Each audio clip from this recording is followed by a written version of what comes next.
Namaste everyone. Here in this topic we will going to talk about the three pronged attack that India is facing. India is facing attack on economic front, on geopolitical front, as well as attack on its social fabric. The countries, those who are very much interested on India's internal matter, have different kinds of stakes in India's internal matter and India's economics. Those are the countries are responsible for attacking Indian economy, geopolitics, and social fabric of India. And in this case, the countries, those who are responsible for attacking India, they are China, particularly China, Pakistan, as well as the United States are somehow responsible for creating disturbances within India. And they have been doing so since 1971, when India liberated eastern Pakistan, today's Bangladesh, from Pakistan. Because Pakistan used to be, or even today, the one of the greatest ally of the United States. United States has used Pakistan to its own benefits, has used Pakistan to create tension within India, has used Pakistan to create the disturbance in the other countries like Iran, Afghanistan, and the Central Asian countries, as well as China. So first we will going to talk about the geopolitics. That is very important because geopolitical matter is also related to the economics. So we need to first discuss the geopolitics. What are the challenges India are facing right now in the geopolitics?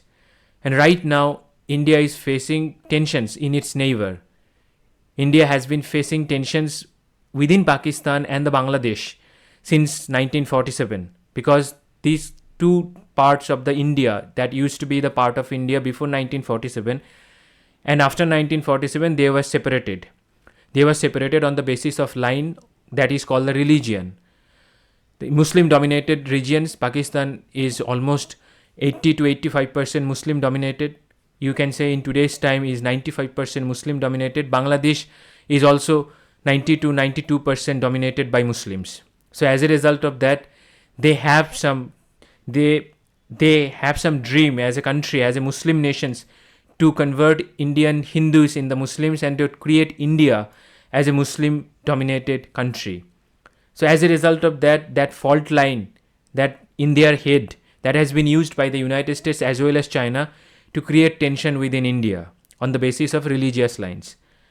And recently, United States and China, both of them has nurtured the caste line and the creed. These are the lines has been very much used by these countries with the help of some of the organizations such like NGOs to create tensions within India during the time of election and even today. Right now we are talking about the geopolitics. Let's talk about geopolitics. Pakistan has been used by United States and China. Why I am saying that? Because after the division of 1947, Pakistan used to be the member of CENTO and SEATO. That is the two group, NATO-like group that was created by the United States to give Pakistan uncountable amount of weapons and countable amount of money to run its economy. As a result of that, Pakistan used those money to create the terrorist organizations in Pakistan, that is today's Pakistan and the eastern Pakistan as well. So during the time of that period, from 1947 to 2004, they have invested, United States have invested huge amounts of money in Pakistan to nurture the fault lines in Afghanistan as well as in India as well as in Central Asia. So Pakistan used those money to create several terrorist organizations like Jamaat-ud-Dawa and different kinds of other terrorist organizations, those who have their interest in Afghanistan too, those who have killed the American soldiers in Afghanistan too. So these are the terrorist organization has been created with the help of the United States money to create tension in Kashmir. That is the part of India, and Pakistan occupied Kashmir has been used to create the terrorist bases. And the Pakistani army helped those terrorists to invade Indian part of Kashmir. We can say the Kashmir of India. So what they did? They killed Hindu populations of Kashmir in 1980s or 1990s. They throw them out of Kashmir, and after that they tried to create the monopoly in businesses, monopoly in social fabric in Kashmir. But after 2019, what happened in 2019? In 2019, Indian government revoked Article 370 and Article 35A. The Article 370 and the Article 35A used to give Kashmiri politicians the power to use their land with the hegemony of the central government, and their internal law was different from the laws that was implemented of the rest of India, and only Kashmiris had the right to buy the lands. So these are the things were used by the Kashmiri politicians, and those some of the Kashmiri politicians were funded by the organization, those who were getting money from the United States, those who were part of the Pakistan deep state funded by the ISI. So we can clearly see what are the things Pakistan used to create disturbances. Not only Pakistan, the United States has also created. United States always played the game of blind man. When terrorist attack happened in India, they only restricted themselves to the condemnations. They never used the harsh languages against Pakistan. They never ordered Pakistani government to cut down funds to this terrorist organization. They never tried to invade Pakistan to control the growth of these kinds of terrorist organizations. But they did that in Pakistan. United States did that in Afghanistan, but they never did it in Pakistan, because Pakistan has always helped United States to gain its advantage, to incur its advantage from these regions. And Pakistan is one of the greatest ally. Not only United States, China has also invested huge amounts of money in Pakistan. The China-Pakistan Economic Corridor, which was the corridor through the Xinjiang to the port called the Gwadar Port. The Gwadar Port has been used by Pakistan or China to move their logistics from Arabian Sea or Indian Ocean to Xinjiang region, but it has been failed completely because of the terrain, because of the very tough terrain, because of the corruptions within Pakistan, because most of the money that China has invested has been siphoned by the Pakistani politicians and invested those money in other countries like United States, China, as well as the United Kingdom, Australia, New Zealand. These are the countries have got the investment from Pakistan that were given by Chinese to build roads, bridges, and the power plants. But suppose China is giving them the 100 rupees. They are using the corrupt money.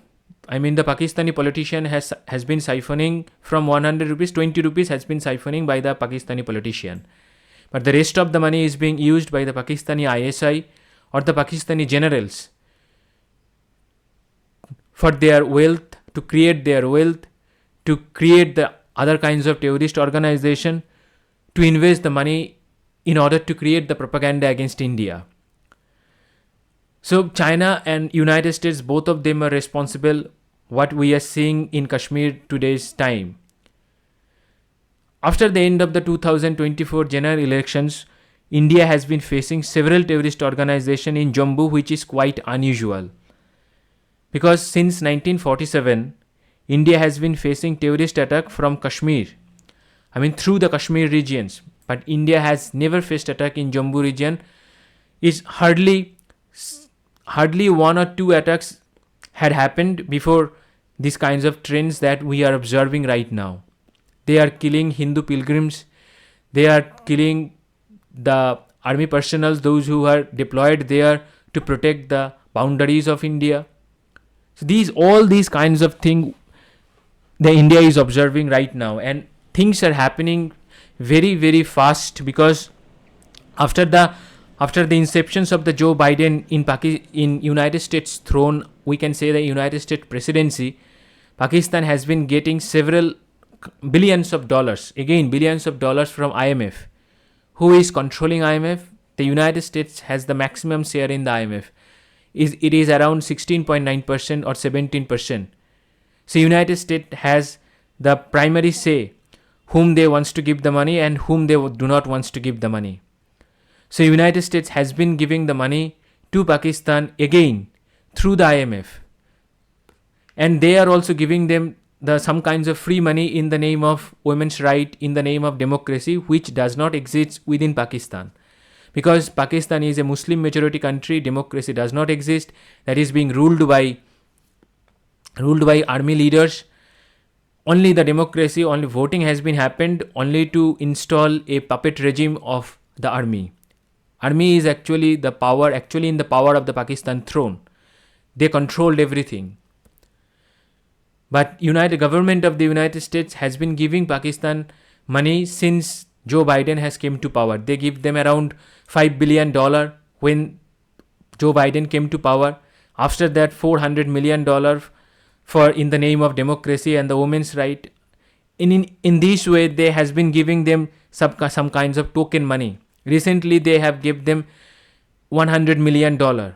Why they gave them $100 million? Nobody knows that why that money was given to Pakistan.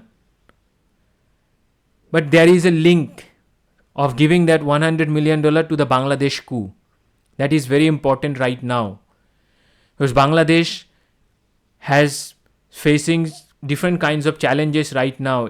It is now in the hands of the radicalized people, the leaders of the Jamaat-e-Islami, which is kinds of a terrorist organization, but has not been described as a terrorist organization by the United States, because United States sometimes use this organization to create tensions within Bangladesh. And United States really do have the problems with Bangladesh regimes, kinds of an Awami League regime, Sheikh Hasina. They do have problems.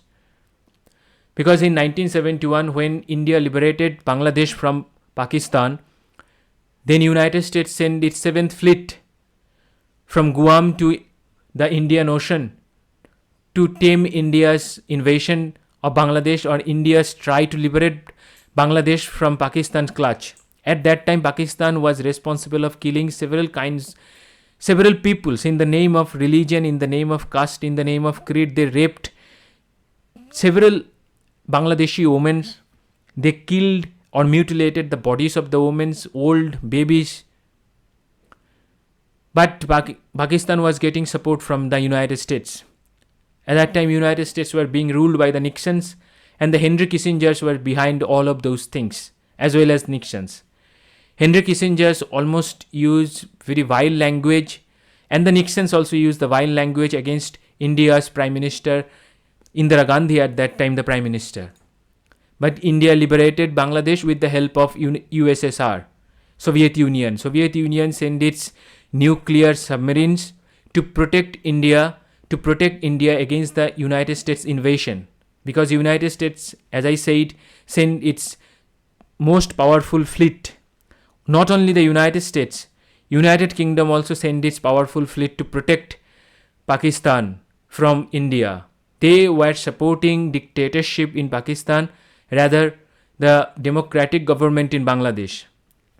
So as a result of that, at that time, the Mujibur Rahman, the father of Bangladesh, became the leader of Bangladesh. But in 1975, he was assassinated by the BNP leader's husband. Or you can say there are no proofs, there are no substantial proof. There are proofs that there was a army personnel, those who were responsible of eliminating the Mujibur Rahman's family. At that time, Sheikh Hasina was there in Germany. She was in Germany with her husband. As a result of that, she has been able to save her life.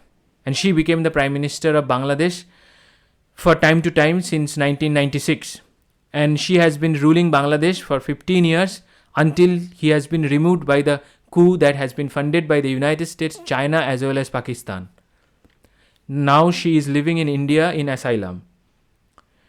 So who funded that project? As I say, there are several groups. China is somehow responsible. United States, there are chronology that we have to discuss over here, because the United States ambassador in Bangladesh was Peter D. Haas. When Peter D. Haas came to Bangladesh as the ambassador of the United States, he has been interfering in Bangladesh internal matter. And he has been interfering in the in the policies that Bangladeshi government has been inculcated at that time. What they were saying that Bangladesh was not a democratic country, it was a dictatorship under the Sheikh Hasina. As a result of that, the Peter D has started supporting the opposition leaders of Bangladesh, and they were getting some direct help or indirect help from the CIA groups. CIA groups means such as CIA funded NGOs like the DEI and the other funded NGOs like the USAID. USAID has been funding the several kinds of NGOs in Bangladesh. One such NGOs is there, that NGOs had also had a colleges, one of the shitty colleges of Bangladesh, and from there the protest began in the name of quota. That quota the Bangladeshi Prime Minister Sheikh Hasina provided to the descendants of those patriot people, those who were responsible for liberations of Bangladesh in 1971. And the people of Bangladesh started or began protesting against that quota, and that protest became the anti-government protest. How that became the anti-government protest? There are so many proofs that so many leaders from the State Department has been visiting Bangladesh since 2023, and there are proofs, and Sheikh Hasina herself has gave the proof to an Indian televisions that the United States is directly responsible for the coup or the removing the government, removing the democratically elected government of Bangladesh. And she also blamed the United States of taking control of St. Helena Island, that is very strategically located island in the Indian Ocean. And the United States has been looking to control that island to create its aura in the South Asia region. And they are also saying that, and according to the Sheikh Hasina, she is also saying that United States is also trying to create a nations like the Timor-Leste or Christian dominated state by creating by taking the lands from Bangladesh, India as well as Myanmar. So that was the plan of the United States, and as a result of that, Sheikh Hasina was removed in an engineered coup. And Sheikh Hasina's son has also blamed the United States to create such kind of coup. And when Sheikh Hasina was asking for the asylum in England, then England outrightly rejected the asylum, and the United States also imposed ban on Sheikh Hasina's movement to the United States. So you can clearly see who are the people, those who are responsible for the coup in Bangladesh. The people, those who have the vested interest in Bangladesh, and why that coup has been created. The coup has been created to create the tensions within India, the northeastern state of India, which is very much divided on the basis of religious line and the socio-economic line. And when the eastern Pakistan was there were several groups, those who were responsible of creating several kinds of other groups within India to create the tension in the India's northeastern states. But when Sheikh Hasina became Prime Minister, she removed all those groups leaders from Bangladesh and pushed them out of their country, and some of the leaders were arrested, handed over to India. As a result of that, India Northeast has seen very peaceful times when the Sheikh Hasina was in the throne of the Bangladeshi Prime Ministership. But United States has now the plan, and as well as the China do have the plan to create the mayhem in the Indian Northeast and in the Indian Eastern state like West Bengal, because West Bengal is a Bengali dominated people states, and Bangladeshi populations is also the Bengali speaking population. As a result of that coup was created. Hence we can say that there are so many other reasons. Means the Bangladesh is now being led by the Muhammad Yunus. Why the Muhammad Yunus is leading that country? Muhammad Yunus is one of the stooges of the Western countries, particularly the United States. He was given the Nobel Peace Prize in 2006 for his contributions in the Grameen Bank, but He was responsible of corruptions in the Grameen Bank. He looted $2 million from its workers' accounts of the Grameen Bank, and he have invested huge amounts of money in the Clinton foundations. When Bangladeshi courts give them the verdict that Muhammad Yunus was responsible of removing those dollars, Muhammad responsible for that corruptions, and handed over some kind of punishments or the jail term, then Clinton foundations lobbied against the Sheikh Hasina government. That foundation forced 40 other Nobel laureates to write the letter against that verdict and tried to influence the Bangladesh's internal matter. And after that, after that, Muhammad Yunus left Bangladesh, and he started living in other countries, in countries like United States, countries like France, countries like United Kingdom for time to time.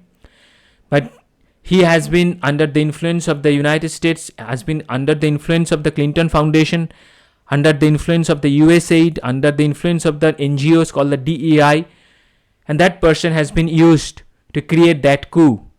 Not only that person, as I said, the Jamaat-e-Islami has also get the money to create that coup. Jamaat-e-Islami student wing was particularly responsible for creating that coup.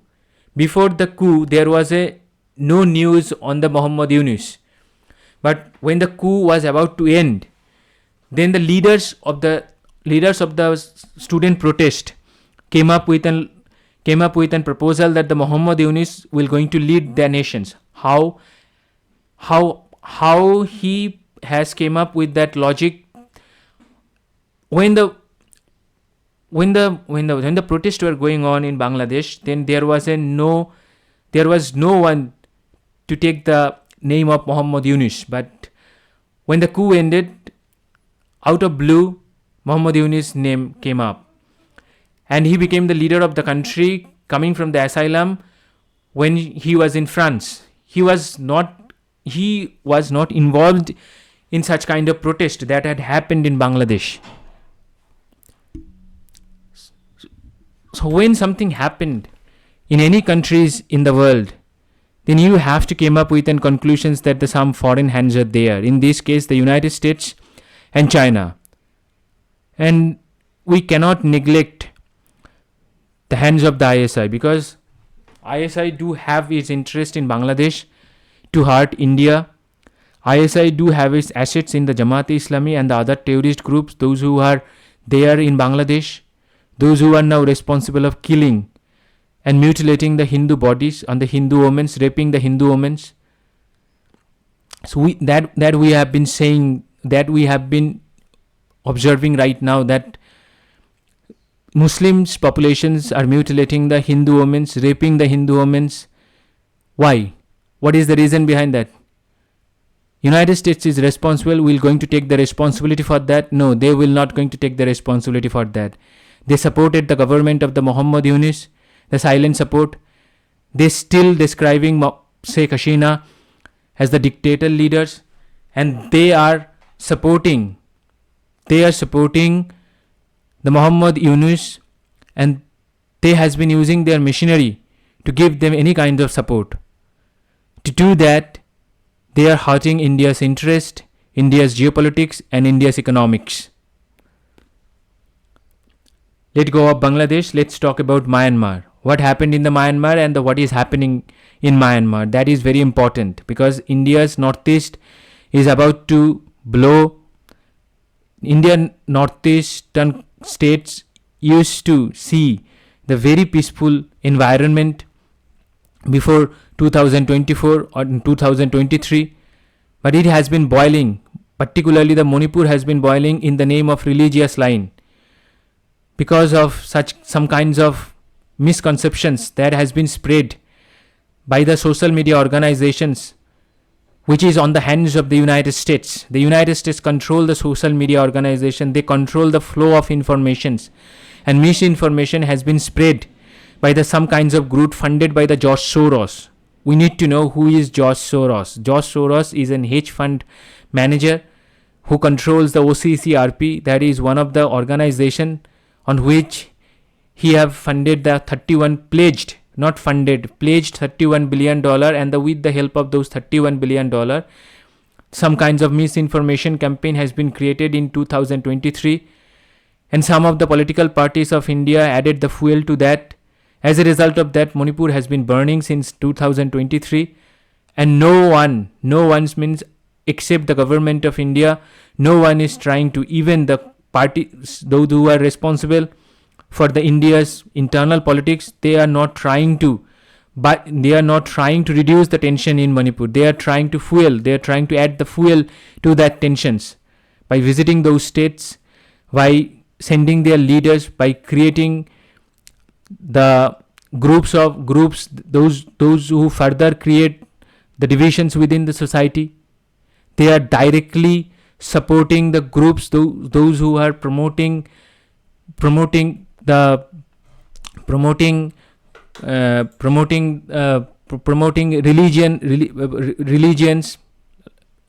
Manipur has the handsome amounts of Hindu population as well as Christian populations. The Meitei populations are particularly Hindus, and Christians are Kukis. The Kukis are being funded by these organizations, those who are taking money from the USAID. USAID is the parent organization who is funding all these organizations. So Myanmar has been using to create such kinds of tensions. And in my previous discussions, one of the previous topic, I have already gave you the proof how the United States Army personnel has been influencing the Kuki militants to disturb India's internal balance in the northeastern states, particularly in Manipur. Now they are trying to create problems in Mizoram, Nagaland and Arunachal Pradesh, also as well as the Meghalaya. So we need to discuss all these things, how they have been creating those things. China is also responsible for that. If United States is involved, then China is involved there, because China also do have its interest in creating tensions within India, because India is not allowing Chinese businesses to do business in India. When China invaded Ladakh in 2020 during the time of COVID, China tried to capture Indian northeastern portions of Ladakh, tried to create an artificial lines, tried to take some of the lands from India, extra lands from India, except the Aksai Chin, which is already under the influence of the Chinese government or the Chinese Communist Party. So these are the things. So after that, what India did, India banned all the Chinese investment in India. India has also banned all the Chinese apps in India. India is also imposing different kinds of tough economic sanctions in India to do the business in India. As a result of that, Chinese are trying to create problems within India to hurt India's economy. We know that this is a globalized world. In the globalized world, every economy is related to each other. If India is not allowing China to do the business in India, then Chinese companies are losing money. So to create mayhem, China is trying to create the economic imbalance in India. That is China's goal. The goal of the United States is very much different from China. United States do not want to create another China in Asia, because United States has already created China, which is now showing them the red eye. Red eye means already threatening the United States hegemony around the world. They have already threatened United States hegemony in some portions of the Pacific Ocean, or you can say the South China Sea. China has already built several bases in the South China Sea. They has been started controlling the South China Sea, and China is now preparing to invade Taiwan, which is under influence of the United States. If they have been able to capture Taiwan, then it will be the end story for the China in the Pacific Ocean. As a result of that, United States do not want to create another China in India, and the United States know India do have the potential to become the China very fast rate, and if India became the what the China is today, then India will use its resources to create itself as the defense superpower of the world, which United States do not want. And India will also going to use its soft diplomacy or the soft power, which is the cultural power in the countries. And India has been using its soft power in countries like Saudi Arabia, United Arab Emirates. That is what United States do not want. United States believe in hard diplomacy, hard policy.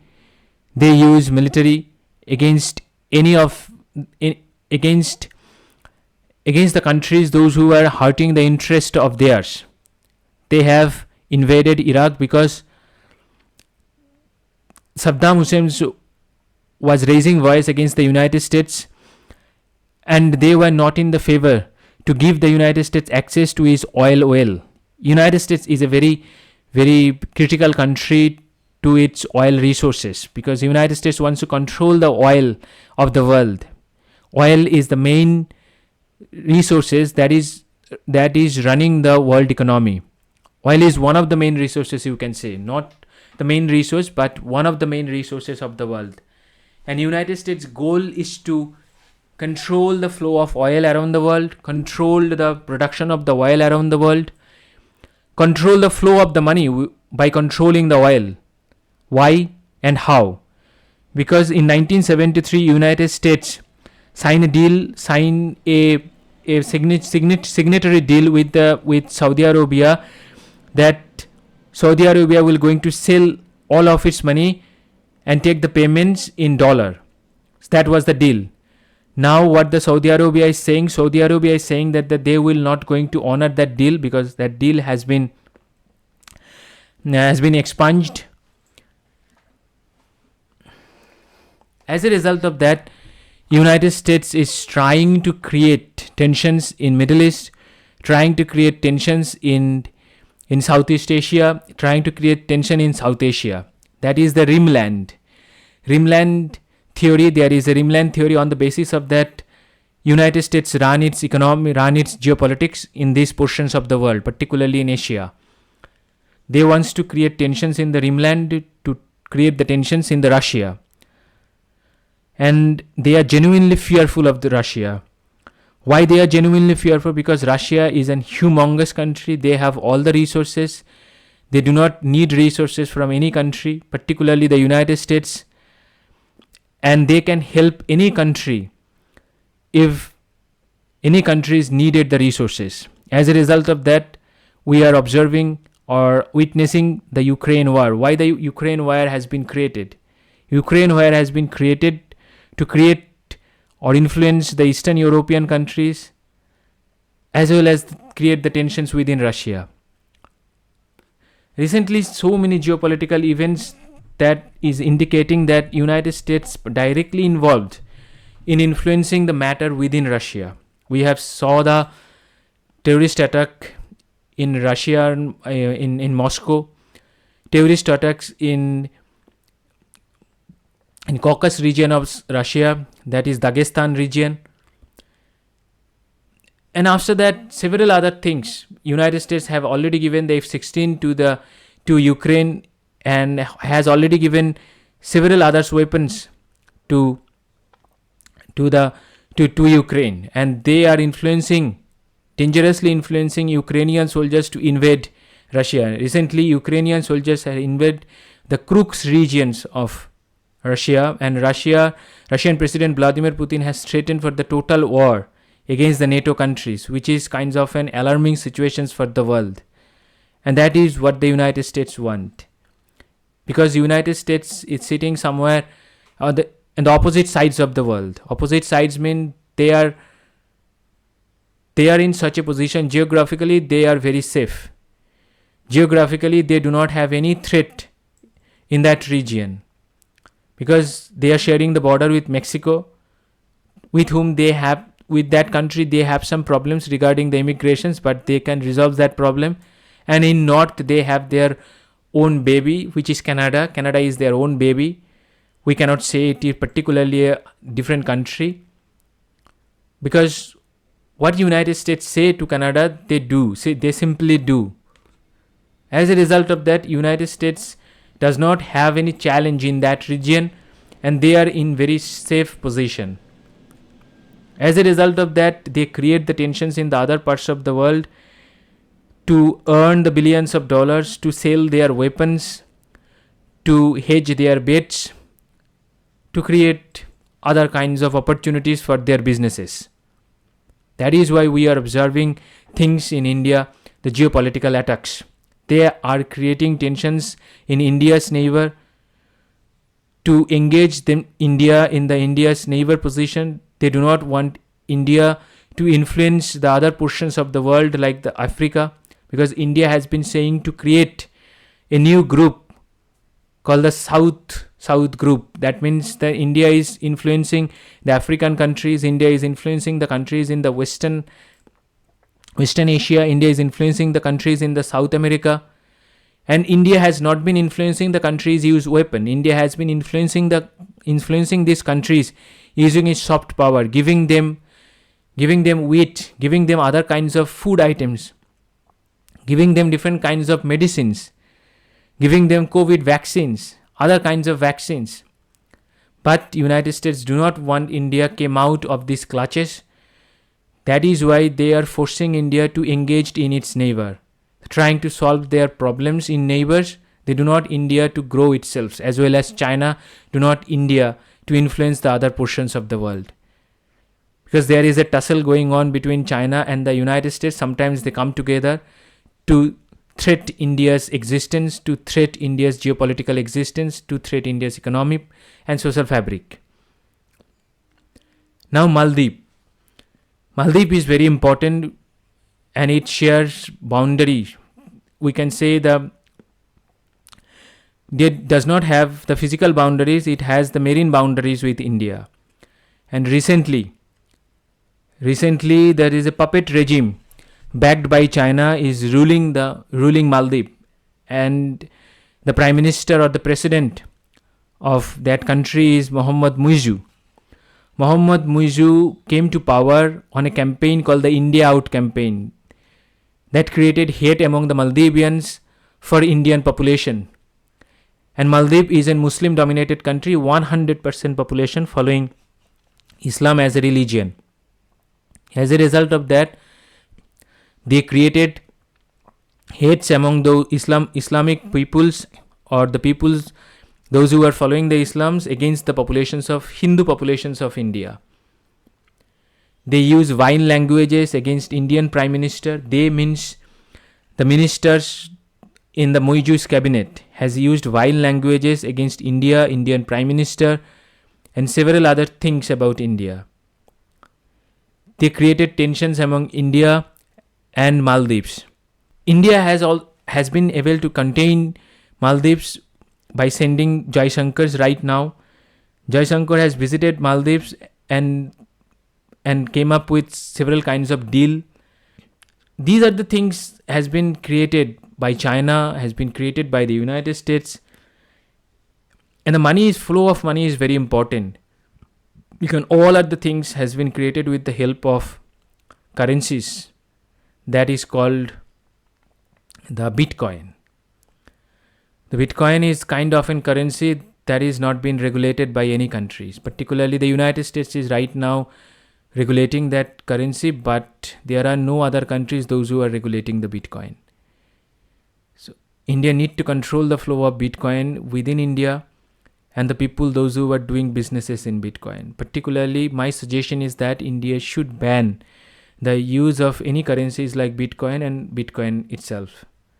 Otherwise, the flow of terrorism, the money that is being invested in the terrorist groups within India, the groups, those who are trying to hurt the India's interest, that will not going to be controlled or contained without containing the flow of currencies like Bitcoin. And we have some proofs over there. These are the proofs. You need to go over there to read these kinds of materials. These are the things very much important in case of India's matter. And now the economy. Economy is the backbone of any country. And attack on Indian economy has been momentous since 2023. The people, those who are trying to attack India, they are trying to disturb India's economy. They are trying to bankrupt some of the companies of India. One of the companies is Adani. Adani has been attacked by Hindenburg Research. The Hindenburg is the short sellers, one of the short seller that is being controlled by some of the malicious businessmen like the George Soros. They have earned crores of rupees by shorting the shares of Adani groups. Short selling is kinds of an selling that is very malicious, and that is being done with the help of some of the hedge funds of the United States and some of the other groups, those who are taking money from the United States. In case of Adani short selling, the SEBI has came up with the proof that Kingdom Capital was used to do the short selling. How the Kingdom Capital was involved in that? Kingdom Capital was using the Kotak Mahindra overseas fund called the K India Opportunities Fund to do the short selling. And what is Kingdom Capital? Kingdom Capital is owned by a person whose wife is a Chinese. And according to the Mahesh Jetmalani, she is a Chinese spy. Chinese spy means she is a member of MSS. MSS is the spy organization like the CIA. The Chinese CIA is called the MSS. So she is the part of the MSS. She has been involved in doing the short selling, and with the help of the Kingdom Capital, Adani's share was reduced to the half, but it has recovered right now. But yesterday, the attack on Adani again happened. This time, they attack Adani as well as the SEBI, the Security Exchange Bureau of India, those who are responsible of controlling such kinds of malicious act against Indian stock market. His head, that company's head, SEBI's head has been attacked, but SEBI has came up with very, very detailed counter, and they have used several kinds of proofs, digital proofs, paper proofs to give to tame the tension within the Indian markets. So these are the thing has been very common. We have seen the short selling by the George Soros. The same man did the short selling in the case of British sterling. He short sold British sterling and earned billions of dollars. He was the man responsible for the economical debacle of the Southeast Asia in and around 2000s. He is the man who is responsible for the destructions of the so many countries' economy, because he is one of the man funded or allegedly funded by the CIA or allegedly funded by the USAID to do the short selling, to control some countries' economy on the behalf of the CIA, on the behalf of the State Department, and on the behalf of the US government as well. So these are the things very important for all of us to know what these countries are doing. And Kingdom Capital has been doing the business from China. So you can clearly see how China, United States, Pakistan, all of these countries are responsible of creating tension within India.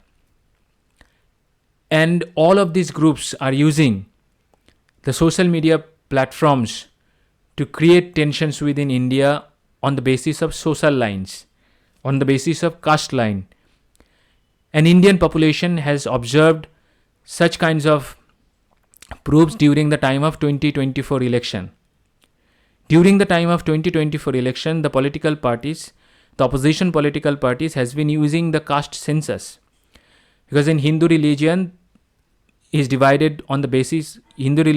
be divided on the basis of caste, and the Indian government has been giving quota for the caste, for the people those who are belong to the some of the caste. So the opposition's logic was, if BJP, the current government, will come to power with the full majority, not only full majority, with the 400 seat, the BJP will going to remove remove the caste system from India. And as a result of that, the people belongs to those castes did not vote for BJP. And how that caste line was used, not only the caste line, the religious line also used. And who are the organization, those who are behind that? BBC, the British Broadcasting Company, that is funded by the UK government was behind that. Washington Post, one of the renowned newspaper channel, New York Times, Time is one of the most important newspapers, Outlook.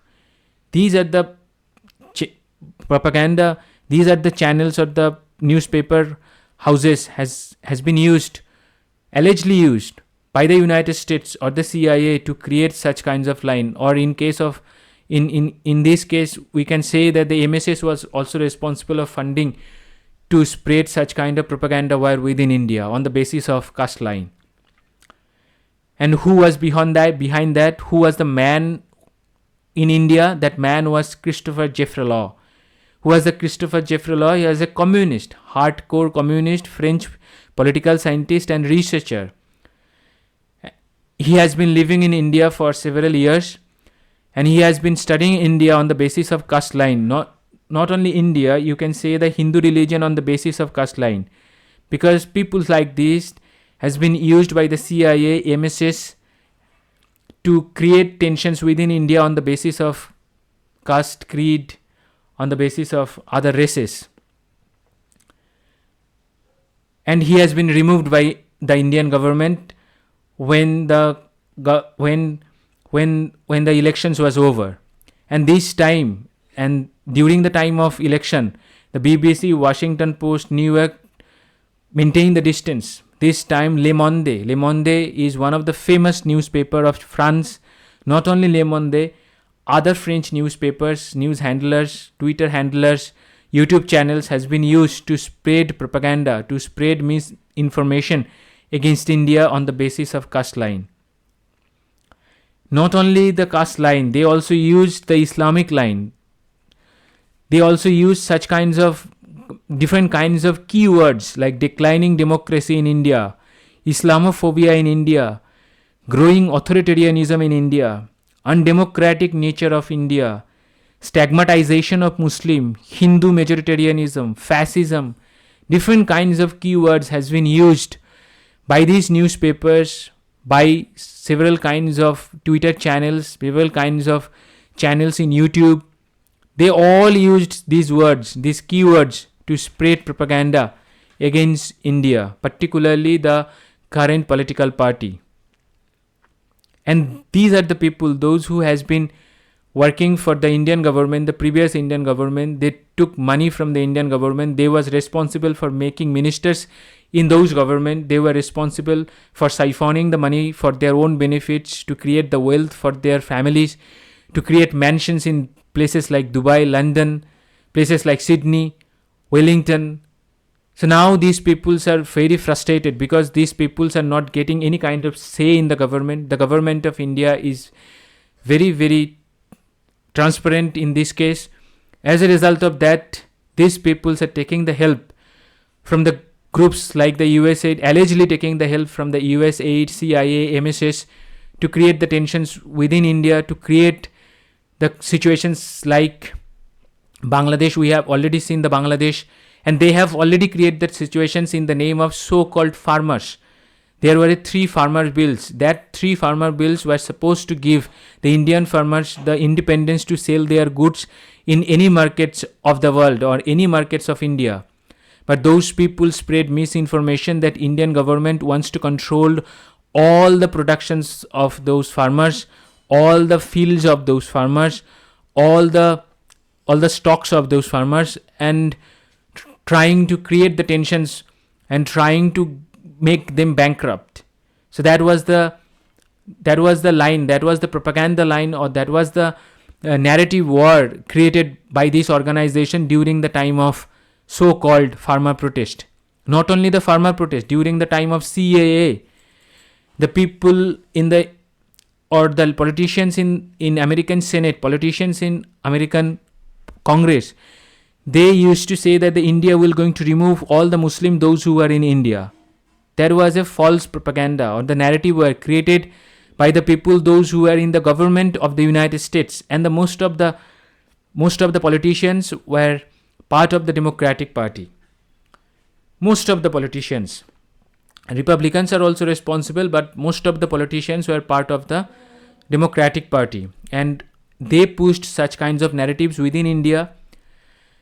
They pushed their narrative by funding the NGOs in India. There are different NGOs, those who are getting fund from the USAID, those who are getting from the DEI, the Democratic Endowment, which is an NGO group funded by the CIA. They funded other organizations or NGOs in India to create the narrative war. They are also funding, recently they are also funding some of the influencers in the YouTube channels.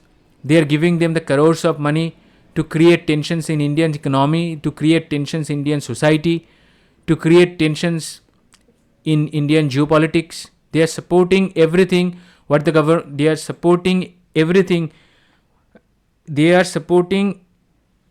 that is against the government of India. And they are doing that by taking the money from different kinds of government. Different kinds of government are investing the money, and they are doing those things. And Indian government is trying its best to contain such kinds of elements, such kinds of malicious groups or organization in influencing India's internal matter. But Indian government, we can say the Indian government has been failed to do so. Why the Indian government is failing to do so? Because there are so many layers that these groups has created. If Indian government will going to ban those organization, the other organization will be created within a seconds. So that is why we, as an Indian government, the Indian government has to tame those organizations and delete those organizations from its core. Otherwise, they will come up again and again. They will come up again and again to hurt the India's interest, to hurt different kinds of other logics or the different kinds of other, and they will started playing the different kinds of cards, sympathy cards. That Indian government is dictator, that is why they banned me. Indian government is not promoting the freedom of speech. Freedom of speech is a very catchy word, and the United States is itself responsible of containing or creating ban on the freedom of speech, different kinds of freedom of speech, by imposing ban through the social media networks. If someone is going to the social media networks trying to say something against some of the politicians, then they will start banning them. They will not going to promote your channels. They will going to create problems for the people, those who are trying to earn the money using the social media. That is very important for some of the people to understand that social media is for the freedom of speech. That is why social media was created. But the countries, those who are responsible, particularly in this case the United States, are trying to control the freedom of speech by imposing several kinds of ban. And they have already did so during the time of 9/11, the Patriot Acts. What was Patriot Acts? The Patriot Acts gave the government of the United States to impose ban on anything, to arrest anyone without any trial for any number of days, to pick anyone on the basis of only suspicions. So these are the things, these are the countries like the United States has already did. In case of China, we have nothing to say because it is already a dictatorship, and there we cannot say anything about China because there is no news that come out of China. And the people, those who are acting maliciously, they are also taking help from China, because no news, nothing will come out of China. As a result of that, China is kind of an buffer for the people, those who are engaged in such kinds of malicious act, and people from particularly the United States and the United Kingdom. So Indian government has to take some kinds of measures. Indian government has to ban some of the NGOs, those who are promoting such kinds of malicious act. Indian government has to control the flow of bitcoins and the other coins. If possible, ban them. And Indian government has to send the notice to some of the social media groups, those who are responsible for spreading misinformation using their stooges. So these are the things Indian government has to do. And right now, the government of India has to strengthen its border security, because that is very important. Because the attack on the Indian soil from Bangladesh and Pakistan is very much prominent this time. So as a result of that, the Indian government needed to be very much cautious about these elements. The elements, those who are outside, the elements, those who are inside. The one of the Indian generals has already said India is facing 2.5 war. What is for half? Half for the people, those who are working like a vermin, eating India inside. These are the people needed to be contained first. That is the first thing that Indian government need to do. So anyway, guys, this is the end of my topic. Thank you very much. Thank you for your support. And if you have any questions regarding this topic or any other thing, please throw your question in the comment section. Thank you very much. Thank you for your support.